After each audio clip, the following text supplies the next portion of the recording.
onto the Hoto Hangout, right? It is what it is, man. You started it. I didn't even want to go there. You know what I'm saying? But I'm going to keep it real. You know what I'm saying? If you're going to be moving in excellence, you know what I'm saying? Why has your channel became a channel who critiques everybody and wants to slander everybody in a negative light? All right, hold on. All right, look, Flaco, me and Flaco, I consider our situation that we had dead. I look at it like this. Flaco is new to the internet. He's new. He's adjusting to being a public figure. He didn't realize that he's actually a celebrity on YouTube. Once you get that check in the mail from YouTube, from content, stuff coming out your mouth, you on video like me, this is content. And you get that check in the mail when this, I wish I had some editing software so I can do this, and an equal sign and a check. So picture that. Picture that there's a equal sign and a mailbox with a check coming out. You're a celebrity. You're a public figure. So I can say what I want to say about you, and you can't do anything about it because you belong to the public domain. But here's the thing. Flaco has a good point. I do look at it like this.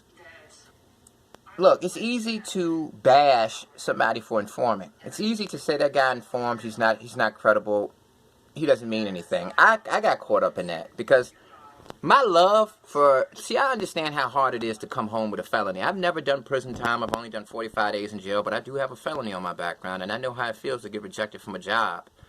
I know how it feels to go through with the interview process, meet the manager, meet the boss, and they like you personally, but once it gets to human resources, he comes to you and say, look, man, I can't do nothing about it. They don't want to hire you.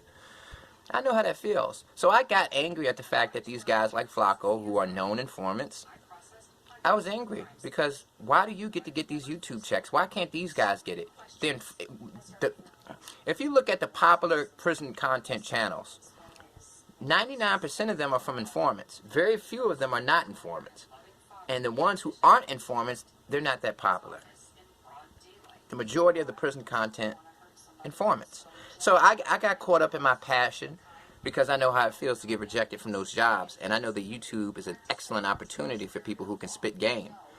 So, yeah, man, I just want to say I understand Flaco's position. I do feel like, hey, look, Flaco is a gangster. Flaco was a gangster. He probably still is a gangster. He informed. That's his personal decision.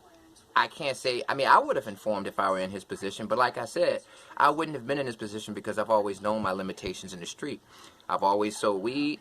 When people try to get me to sell heroin, coke, crack, I've never done it. Never. Even if somebody said, drop this off over there, I'd say, no, I'm not doing that because I'm not ready for that. Give me some weed, yeah, I can do that. I can do that time. Because I studied the guidelines, I studied the laws, and I knew if I got knocked off with some weed, as long as it wasn't over 5 pounds, I can do that. That's probation. So I've always felt like people should be, if you're in the streets, you made a conscious decision to get into the streets. So you should be able, you shouldn't go beyond your payload. If you know you can't handle this, then stick with this. So that's my point. Don't get into murder. Don't get into homicides if you know you can't handle that pressure. I can't handle that pressure. You come interviewing me about a homicide, I might give it up. But I'm not going to be in that position. You know why? Because I'm not going to be around homicides. I'm not going to get involved in homicides. And I tell everybody who I'm friends with in the streets, look, this is my limit. I sell weed, I do this. Don't you ever put me in a situation where I'm beyond that. Keep me right here at this level, marijuana only. I'm going to sell you weed, good weed, and that's it. Don't ever cross me up into nothing bigger than that. Because I'm not vouching for that. I'm telling you what I can handle. I can handle these misdemeanors, I'm with that. But that felony stuff, you don't put me in that. And that's how I feel. But peace to Flaco, no love lost. But I think it's sad that him and his homie that he started out with have beef with each other. But Flaco, you got to understand one thing. You're a public figure. People have the right to speak about you. You're a public figure, dude. Peace.